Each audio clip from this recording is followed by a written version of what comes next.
5, 4, 3, 2, 1. And we're live. So welcome to another episode of the Leadership Detectives, where we are searching out clues of great leadership. Bertie, how you doing today? Good to see you, mate. I'm good, actually. I'm good. I'm not bad. Yeah, it's been a busy time. Had a good weekend. We're being allowed out to play a bit more, so that's been really good. And you're off to Scotland to play golf this week, aren't you? I'm off to Scotland to play links golf for 4 or 5 days and then a night in Edinburgh. So really looking forward to that. But much more exciting than that is today we've got a great guest with us, guys. Introduced to me by a good friend of mine, Paul Goodwin. We have with us today Richard Westley OBE. Military Cross, retired Army Colonel, business owner, leader, and he's the author of a best-selling book, Operation Insanity, which is about his experience in Bosnia. So really, really chuffed to be able to have with us today. Richard, great to see you, Richard. How are you? Welcome. I'm very well. Thanks for having me on, guys. It's an absolute pleasure. Which part of the world are you in, Richard, just to give people a bit of perspective? Surrey, Hampshire borders, down Camberley, about a kilometre as the crow flies from the Royal Military Academy, Sandhurst. You know, which I know we're going to talk about today, and also not far from Albert as well, of course. Yeah, I mean, look, even though Richard might not be at Sandhurst anymore, he can't leave the vicinity. He needs to stay close and stay in touch. It's where his heart is. That and Pine Ridge Golf Club, yeah. Oh, yeah, good call, good call. We must meet up there sometime for a beer, actually, Richard. We'll talk about that. So, Richard, I'm going to start with the first question, just to get people to know you. So, if you were being introduced on stage, and I'm sure you've been introduced on stage many times in lots of different environments, if you were being introduced on stage, who would you like to introduce you on stage? What would they say about you?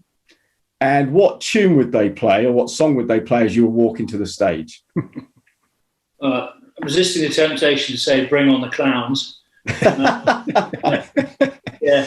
So I'd like someone. I mean, it's quite contentious, but I quite like someone like Andrew Neil to introduce me, because he'd have me on my toes. I just wouldn't know what's going to come my way next. That'd be quite good. But I think he sort of thinks along the same lines as I do on many things, not all of them. So he'd be quite good. He'd probably introduce me as somebody who had spent a lot of time institutionalized in the army, but had broken out and somehow found his way in the business world, and probably allude to the fact that I was very slow on the uptake, and that I finally, after 30 years, realised I didn't like being told what to do. I decided to set up my own consultancy, and I suppose if I had to have some music playing in the background, something quite rousing like Gary Owen or the Rider of Valkyries or something like that. Excellent. Okay, brilliant. Yeah, I like that. Fantastic. Well, listen, that wouldn't have been the first time that you would have been introduced on stage, because we know you've spoken a lot and people call upon you. And we've just referred about Sandhurst, right? Which is where you were company commander at Sandhurst. And Sandhurst, for those that don't know, and if you don't know, it's quite amazing, but it's one of the top leadership colleges in the world, right? People come from around the world to be able to benefit from the experience of being there. Having been there, Richard, what would you say are the key elements every leader needs to have at the absolute minimum? And also, do you think there's anything such as a natural leader, or is this all about development? Yeah, really good questions. To address the first part, what do you need? The first thing you need is determination, to be honest. You don't go to Sandhurst by default. You really got to want to get there. Yeah. Because the way they condition you in the first 6 weeks, which is informally known as beat up, but it is just part of the grounding of a whole load of disparate individuals, is so demanding, so taxing, that if you don't want to so 100% be there and succeed, you will fall by the wayside, or you will get injured, or you'll get an upper brain injury and leave. Yeah. So you've got to be determined, you've got to be committed, and they will bring the rest out of you, to be honest. Now, the process of selection of Army officers, you go to the Army Officer Selection Board, which is 3 days, where they look at you in every situation. They're pretty selective. I think I don't know what the statistics are now. I think about 30% of candidates are selected then to go to Sandhurst. And then they work out whether you're going to go straight onto the commissioning course or you're going to spend a bit of time at a wonderful little place called Roe Allen Company. Roe Allen Company, yeah. And that really does sort out the men from the boys. But it is developmental. I personally, and it is a personal view, believe that some people have more highly developed leadership characteristics and traits than others do. You know, some people are more happy, whether they've been developed through school, playing sport, being a captain of a team, or running a small society or whatever. Some people develop their leadership styles and traits more readily than others. But leadership can be developed. It absolutely can be. You know, and that is what Sandhurst is about. You know, 6 months when I did it, it was a year. It's a year now, where they focus in, and it's worth saying that they're taking, you know, sort of a batch of pretty selfish individuals. Probably 85% of them will have spent 3 or 4 years at university, just looking after themselves. And that first 6 weeks is about stretching people. It is about taking them way out of their comfort zone so that they're existing on very little sleep, an awful lot of exercise, and a lot of dislocation. And the aim behind that is, it just doesn't matter how experienced you are, because some people have done TA service and whatever. Some people might have had some service in the ranks before they went for officer selection. So there'll be sort of different levels of experience. But the aim is that by about week 2, it doesn't matter how good you are, how fit you are, how resilient you are, they will have stretched you to such a point that you have to reach out left and right and say, I can't do this alone, guys. You know, we've got to work together. Excellent. That's where the team bonding starts. And it's psychologically, it's really well done. You know, they know exactly how far they're taking you. The difference is you don't know how far they're going to take you. So it's an interesting one psychologically, but it's about bringing out those traits and then smoothing out the ones they don't really want too much of, and focusing on the ethos of, you know, integrity, respect for others, determination, sense of humour, you know, relentless pursuit of exercise, and all the things that they mantra you with. Long-winded answer, sorry, but it wasn't a question. No, that is perfect. I mean, interestingly, we don't see any kind of level of filtering done within a corporate world when they assign leaders, right? We don't. We might see a 2-day workshop or something where someone sorts out their mailbox and does, you know, 2 1-hour group sessions, but nothing to the level. Now, I understand the experience they're going to go on to is very different, but I think there's lots of lessons could be taken to the corporate world. Yeah, I very much think so. I mean, you know, the army has the luxury of a sort of a cycle where, you know, you train and prepare, you deploy on operations, and then you recover and decompress in order to start again. So there's a preparation phase. In the real world, you know, people are just on operations. You know, it doesn't matter whether, you know, you're in finance, you know, whether you're in production, or whether you're in security or whatever field you're in, you're on operations 100% of the time. Yeah. And you will have a filter. You'll have a selection process whereby candidates are interviewed and they're taken into the firm, you know, and over their first sort of 6 months to 12 months, their technical skills will get really, really good. And then maybe after 2 or 3 years, their technical skills will be, you know, honed to such a degree that the leadership will say, right, she or he's ready to lead a team now. Well, how are they going to do that then? Yeah. You know, no one's given them any preparation for it. It's all their technical knowledge. And this is where I think businesses, you know, and the better ones do it, and they do it really well. You need to invest in, you know, when they get their graduate entry schemes or whatever, you know, they used to send them to us. We get 300 from one of the world's biggest banks would come to us for 3 days, and we give them a taster about leadership and networking around the bank. Because they were from all over the world. So it was quite useful for them. But we gave them some command tasks and some challenges and some group activities just to sow in the seeds in their mind that this is what they're going to be required to do at various stages as the career advances. And then, the investment then means that probably, once every couple of years, that cohort or elements of that cohort need to go through some more developmental training. Sure. Do it, be exposed to different leadership styles, different leadership scenarios, so that they can pick and choose what's important for them. And also, to look at, some examples of a good boss and a bad boss, get them. They will have seen that even at their young age, traits of a good boss and of a bad boss, and at the end of that, then, get people to pledge to, the three things they're going to try and do more of, and the three things they're going to try and do less of. I like that. And then, it is iterative though, because the more senior they get, the different styles of leadership they need to be exposed to. So it is about career development for these people, and bosses have got to invest in it, I'm afraid. So something I just want to wind back just to something you said early on, because I think it's really important as we uncover these clues of leadership. So the officer selection board that people had to go through, and I remember going through it in 1989, so a long time ago. But one of the things I've never known is what sort of leadership skills are being looked for as they're going through that board, as they're doing those tasks and they're working in the team aspects. What kind of leadership skills or what kind of traits are being looked for to know that this person is going to make a good leader?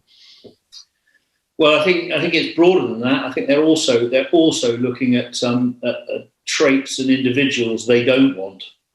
Okay, yeah. Some of these people will have been filtered through and applied for Army Officer Selection Board, and the first gate at their recruiting office or school's career office or whatever, may not be impartial. So they're looking to see the sort of person as well they wouldn't want. But what they're looking for is that they're looking at, can someone approach a problem, work out a solution, and it's never going to be the perfect solution because they're deliberately designed so that you can be criticised and attacked and fed back on. Can they come up with a workable solution, and can they communicate that clearly and effectively to the people whom they have temporarily been put in charge? Right. Do they have the mental agility to be able to think on their feet? And that's really important because nobody will catch an officer out as well as a soldier will. A soldier will ask you that rapier-like question just when you're least expecting it, or will challenge something very politely, courteously, but very directly challenge you. So they're looking for someone that can, work on their feet, and she or he must be able to be able to deal with these questions, process quickly, and then give a counter view, in a clear manner. They're looking for someone that's physically and mentally robust. What they're going to be asked to do is not normal, and they have to see that someone is physically and mentally resilient, and they will challenge individuals both in physical activities, but also under pressure, time pressure. Is someone going to fold? Is somebody, going to take a reverse on a question and just melt? Because you can't have that in front of soldiers, right? So they're looking at all these things, and then finally, I guess they're going to want some honesty and integrity, and they may well set traps about to see who's the sort of person. The old rumours about you have an evening meal in the evening, and they're checking on the cut of your suit, whether your shoes are handmade in London and all that is absolute rubbish because the Army's a pretty classless society in my experience. It's not a rankless society, but it is a classless society. Yeah, 100%. And that's important. In fact, they are watching them though when they're having dinner in the mess in the evening, and they're looking to see how they are in a social setting. Are they the sort of person that doesn't want to talk left and right, doesn't want to engage with people, and is that because they've got feelings of superiority, or are they intensely shy And that's not to fail them, that's just to identify it. Because the important thing is the report from AOSB goes with them to Sandhurst. The only person in their company allowed to see it is the company commander. Right. Platoon commanders and platoon colour sergeants who are with them every day do not get to see their reports. You know, they can ask me, the company commander, anything in this report I should be aware of. And I'll say, well, you come back to me in a week and tell me if you've got concerns, and I'll either confirm it, but you're not reading his report, because this is not about pre-selection. You know, this is about just being forewarned if someone's got some issues. Right. So there's some great stuff there, Richard. And when you think about it, of being able to understand, are they resilient? Do they have mental agility? All the things that you've talked of there. You'd always got experience of seeing these guys coming through. How many of those do you think, and we're coming back almost to this natural thing, how many of those do you think manage to apply that naturally, and how many of them have to develop it as a skill? So, for instance, sitting and talking over dinner, left and right, and being comfortable in any conversation, some people can do it. Let Neil in there, right, and you guys all want to go home because it's non-stop, right? But other people might struggle with that, and they have to work at it. Have you got an experience of, you want to comment on that? Yeah, I mean, it's almost sort of exposure, you know, behavioural exposure therapy, or whatever they call it. Once there is an identification of a weakness in a cadet, that platoon staff will start to work on it. Okay. And they will make sure that if and we're using this example, if someone is socially a little awkward or socially not terribly well developed, then the platoon staff will be working on that, and they'll start firing comments out, trying to get that person to start sort of, you know, snapping back, answering back, building rapport, teaching them how to build rapport. You know, I can think of one officer cadet that was under my command at Sandhurst who would happily sit at a dinner and not speak to anyone either side of him, just enjoy his meal, didn't want to talk, didn't want to engage, was never impolite, he thought. And we had to work really hard on that. And the funny thing was that when he left and he went to the intelligence corps, he ended up running a field human intelligence team. And that's a team that has to go out and recruit intelligence sources, which means building rapport really, really quick. And he excelled at it. He excelled at it because his platoon staff had seen that he was a fish out of water in a social situation. So they engineered scenarios whereby, if, for example, the commandant and his entourage were coming to visit the platoon, they would make sure that that individual was put in front of the commandant straight away. And then the commandant would start drawing stuff out of him. And it is, and it goes back to one of the key tenets, I think, of being a leader, and that is knowing your people. Yeah, that's interesting. You've got to know your people really well. Yeah. Because, you know, when things are good, it's important to know them well. When things are really tight, it's vital. If you don't know them, you won't sense who's having problems. And you only do that by engaging with them and socialising with them and drawing their talents out of them and developing them. So what's really interesting, it's only just dawned on me, actually, and having been through Sandhurst and been through a lot of the training with the military, is it's that constant pushing people outside of their comfort zone so that they grow.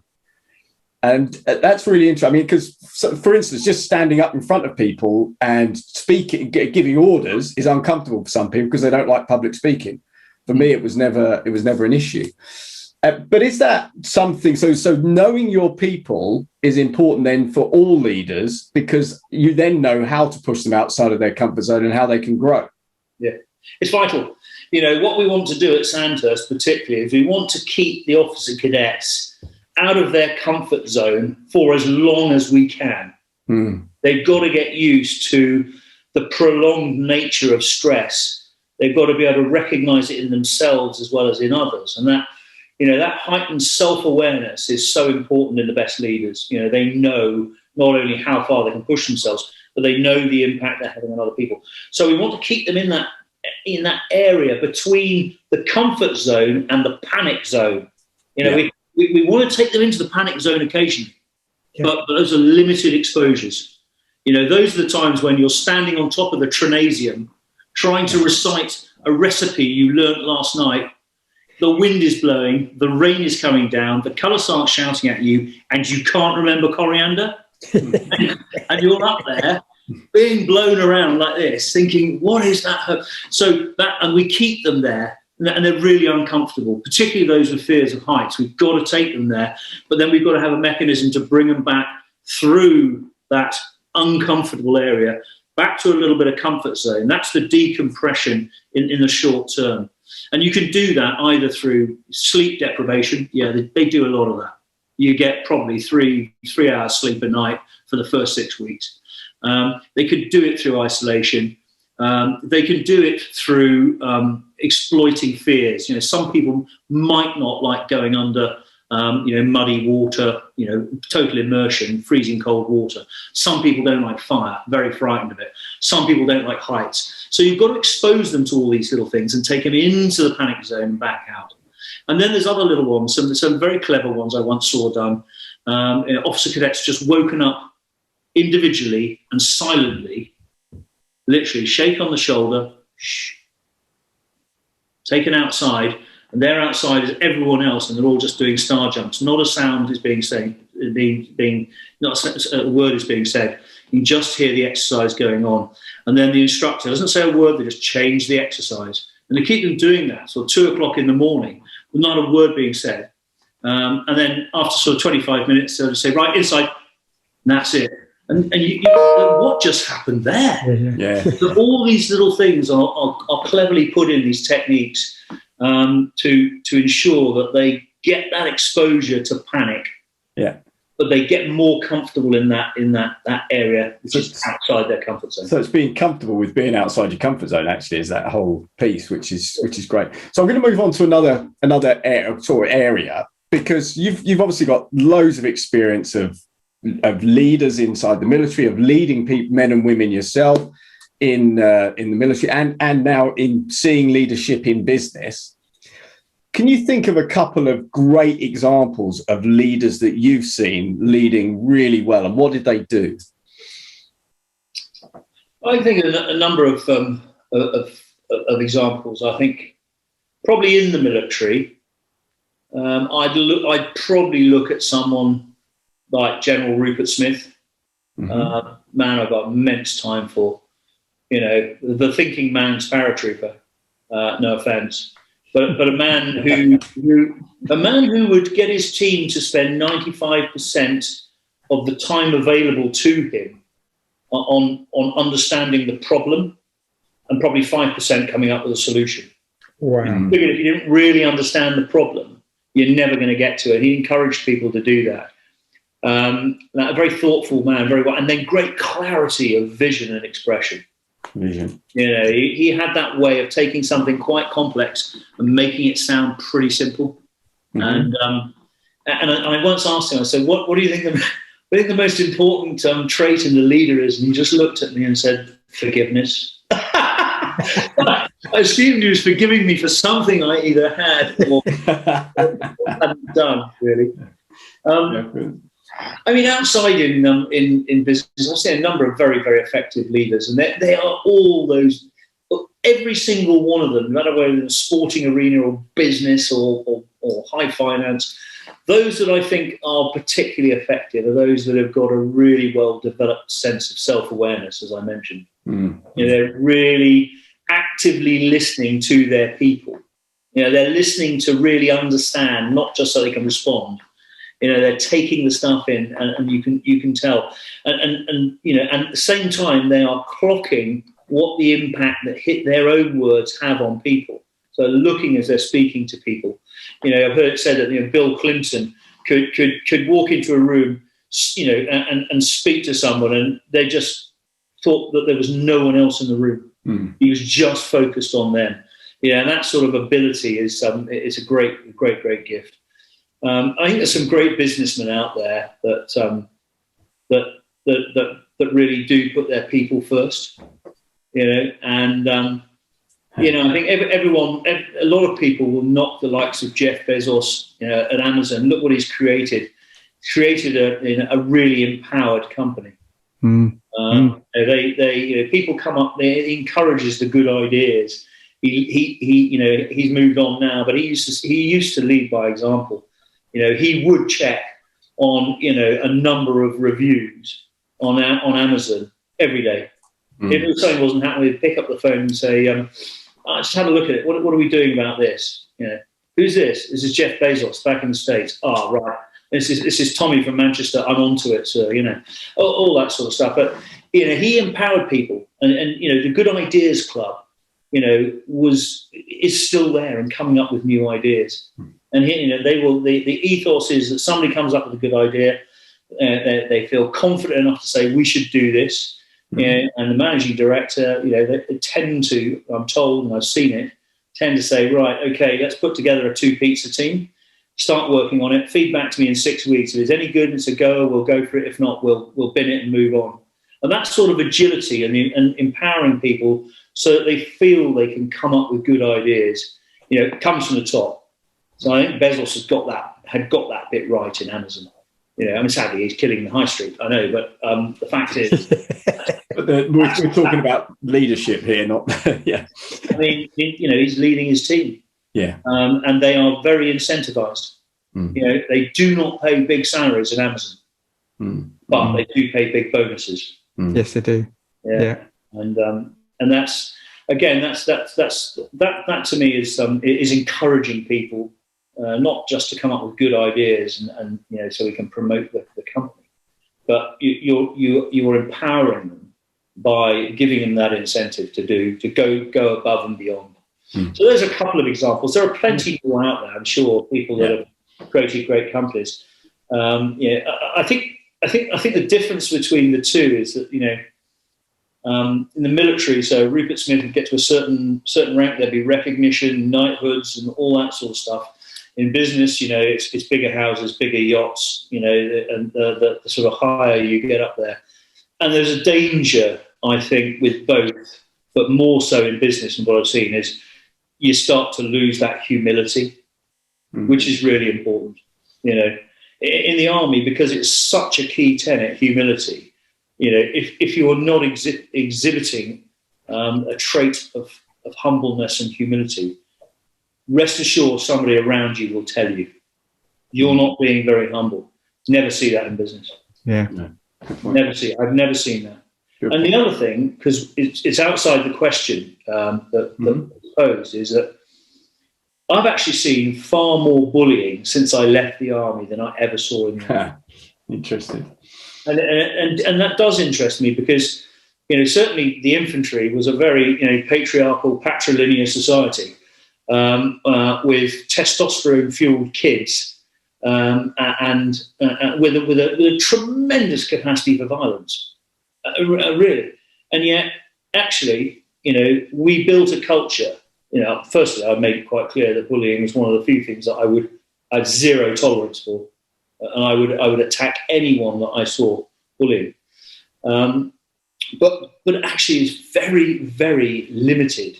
I think probably on about 5 occasions in my 25 years, I had to turn around and say, you're going a bit far there, knock it off, give them a break.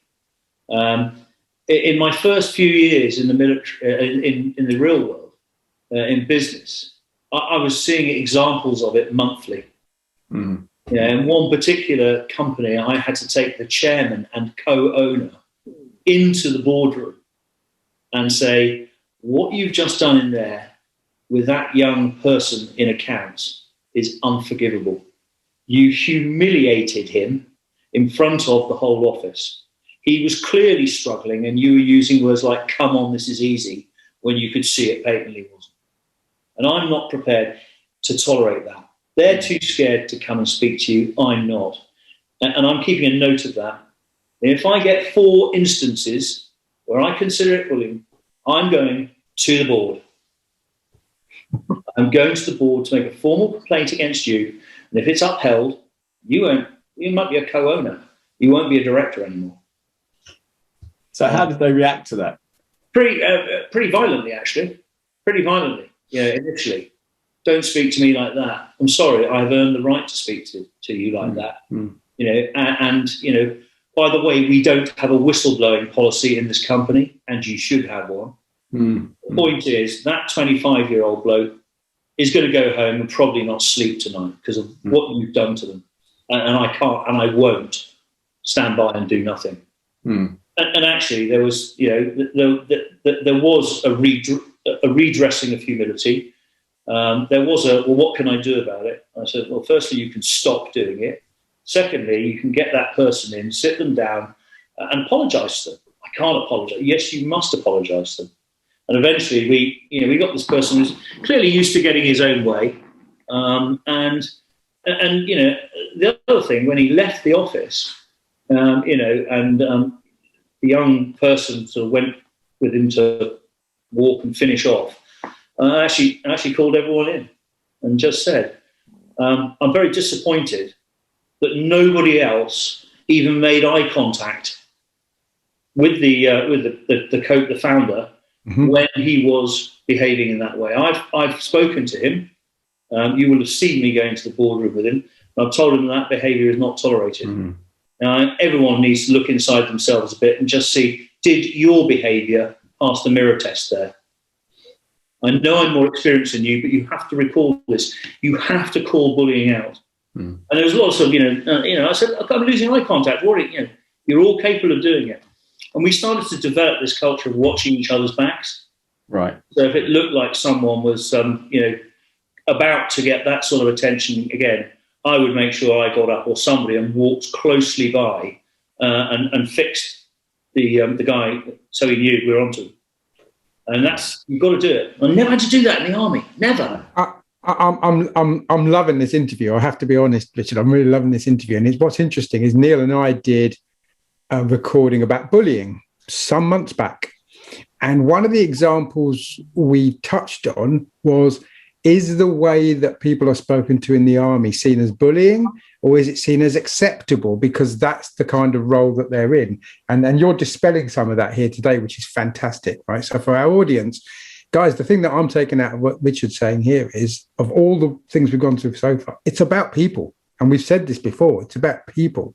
And it's interesting how things may have changed. So Richard, if we look at leadership now versus leadership you've known over the years, whether you knew it in the military or whether you knew it in business earlier on, what do you think has changed for the good or for the bad in leadership over recent years?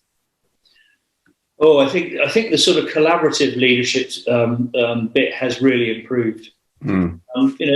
Many people will have, and there's some grounding. The view of the army is very hierarchical. One person stands at the top and says, "Make it. This will happen. Make it happen." Actually, it's much more collaborative. It's much more. It's at the end of the day, you will have a commander. And she or he will have to make that decision. But the staff will have been engaged in working up the options for them. There'll be a lot of collaboration between the commander and her staff or his staff. And the other thing to remember is that the British Army is really very, very small now. It will not, I would predict, and cannot go on operations on its own. It will have to go as part of a coalition. And whether that be the UN, NATO, some other sort of coalition. And it will also have to involve people from other governmental departments. It will have to involve NGOs and charity organisations and IOs probably operating in the same battle space. And the one thing you can't do with those sort of organisations is be too dictatorial. Because they'll turn them off. And so the army is now it's what I call leadership without command authority. They're having to exercise influence over those people. They are having to explain to people very different backgrounds, nationalities, ethnicity, religion, explain what the overall intent is, and then collaborate with them and influence them to do their own bit. You start talking to an NGO about coordination and you're going to get a red flag. They don't coordinate. That is not a function they like to even talk about. So you've got to speak their language, which again gets back to knowing your people and getting to know them really quickly as you're putting a task force together. And it's very much more like, I see in the big companies that I've worked in where the leadership is very collaborative. The CEO will write his or her strategy with members of the team. Then they'll explain it in terms of what that means operationally in sales and HR, and then people will be asked to get on with things. And I actually see an awful lot of that happening in the military now. I was down yesterday, great conference between industry and the military on Salisbury Plain, talking about a warfighting experiment that they're working on to try and improve training and relationships with industry. And the military people they're presenting, so brigadiers and full colonels, some of whom I knew, but most are too young for me to even know. They're very collaborative. Lots of what do you think and whatever. And that's the change I'm seeing, that idea. Of course, there's a time on a battlefield where it's do that and do it now. Yeah. But there's a lot more in terms of the complexity of operations that require a lot more understanding and therefore more consultation and collaboration. It's interesting. I mean, we're certainly seeing in business, in the businesses that we work with as well, that one of the things that leaders are having to develop is how do I influence people I don't have authority over? Yeah. How do I bring them in and get them supporting my objectives, my intentions, where I want to go? So exactly as you said, was leadership without command authority. Yeah. And so just actually a really interesting thought from you would be, so how do you do that? What's the best way of bringing people into that? So you've said, make sure they're clear on the intent, but what else could you do to bring people who you don't have authority over in to help you with your mission? Well, we've spoken about getting to know them. That's really important. Yeah. Them getting to know you is really important. Okay. And then you appearing consistent. That's really important. That consistency is really important. Now, yeah. I got this sort of approach quite wrong in my first job of leaving the military, and I really learned from it. It was a real sort of fail, learn, gulp, and then try and thrive. And I had sales teams all over UK and some in Europe, and I went to visit them all, and I sat them down as teams and then individually. The way I do it in the army. Tell me about your family, and all this sort of stuff. Whoa, massive weird alert. Who's this dude coming in that wants to know about my family? What's that about? Some stalker? And I realised actually in the military you do that because that's what you're trained to do. Tell me about yourself. What's your interest? How's your family? Yeah. Oh, sorry to hear about that. Yeah. Anything I can do? It was just wrong when I was in this company. So I thought about it. I thought this is the way I'll do it. So I went and told them about my family, my interests, and whatever. And they started to realise that I wasn't a weirdo and a stalker, and that actually I was just trying to get to know them. So that was a good lesson for me. Don't overbear and don't overshare. But going back to the consistency bit, I think that's really important because you've got to build trust with these people, these new people who may or may not be part of your overall team, but you've been put together. You've got to get them together. You've got to explain what you're about, what the task is about.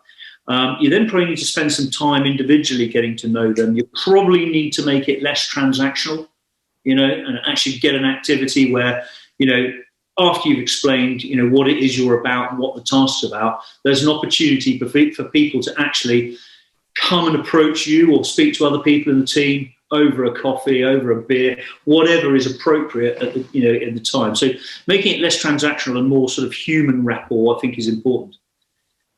But those people have got to know that in terms of your profile, your makeup, and your performance, that you are consistent.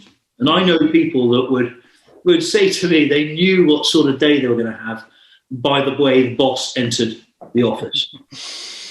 And if she threw her handbag down and started walking around, everyone would go for the windows. Everyone wanted to be out of there. If she came in, sort of walked around, said good morning to a few people, and then sat down in her office, they were in for a good day. The problem was that everyone would be sitting watching the door. What kind of mood is she going to be in today? What are we going to have to do? You can't have that. Because if you're inconsistent and they don't know how you'd respond or react, they'll never take risk on your behalf. They'll never seize an opportunity because they don't know whether they're going to get patted on the back and given a bonus or shouted at. And so there needs to be a no-blame culture, and a consistent, smooth leadership, even when it's tight. And that's easy to say. We have to force ourselves. And that's why it goes back to my bit about self-awareness. Yeah. That boss had more highly developed self-awareness. She'd have realised that everyone was watching the door for when she came in. Yeah. And there's an important point here, guys, listening in, right? You need to get clear here between authenticity as a leader and not forgetting that you're always on stage. So as a leader, you need to be consistent the way that Richard has said. That doesn't mean that you're not being authentic. You are being authentic. You're being an authentic leader, right? Yeah. So keep that in mind, guys, and think about what Richard just said here. Neil, I guess we should move to some quick fire, shall we? Yeah, because I think if it was okay with you, Richard, yeah, we'll just, because we're probably 35 minutes in, so let's move to a couple of quick fire questions before we yeah, so nothing too onerous here, Richard, but leadership role model. Who would be your leadership role model? Rupert Smith. Sorry, say again?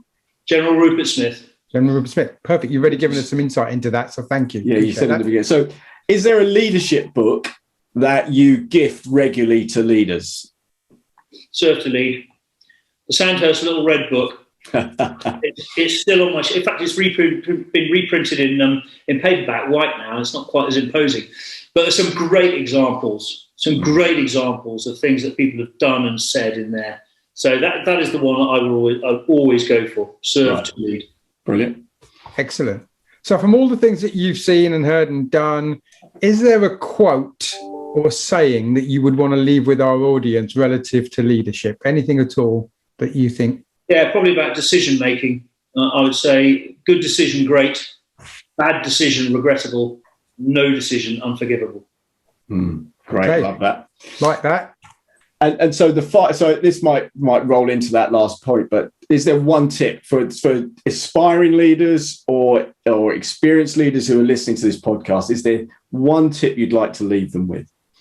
Yeah, you've got 2 ears and 1 mouth. Keep it in perspective. Spend a lot more time listening to your people than you do talking. You'll not only gain their respect, but you'll learn a lot more about them and what the problems are. So my take would be to any of the leaders who are listening to this, if you want to listen to any of the podcasts we've done, pretty much everything that we've talked about here, you just encompass so many aspects of leadership, so many aspects of things that you need to do to be a great leader. So Richard, honestly, massive thank you from us for sharing that and your insights. Really, really powerful. Thank you. Absolute pleasure. Thoroughly enjoyed it, guys. Listen, really enjoyed the time. Thanks for being with us. And guys, please take the messages away from here. If you want to leave us any comments back, you'll see the postings coming out, both from us and from Richard directly. So by all means, do give us your comments, your thoughts and suggestions. In the meantime, keep subscribing, keep giving us the feedback, letting us know what else you'd like to hear from us. We're going to take some things out of what Richard and we've talked about here today as we develop our ideas going forward. Guys, thanks ever so much for your time. Look forward to talking to you again. Great to see you. Thank you, Richard. Thank you.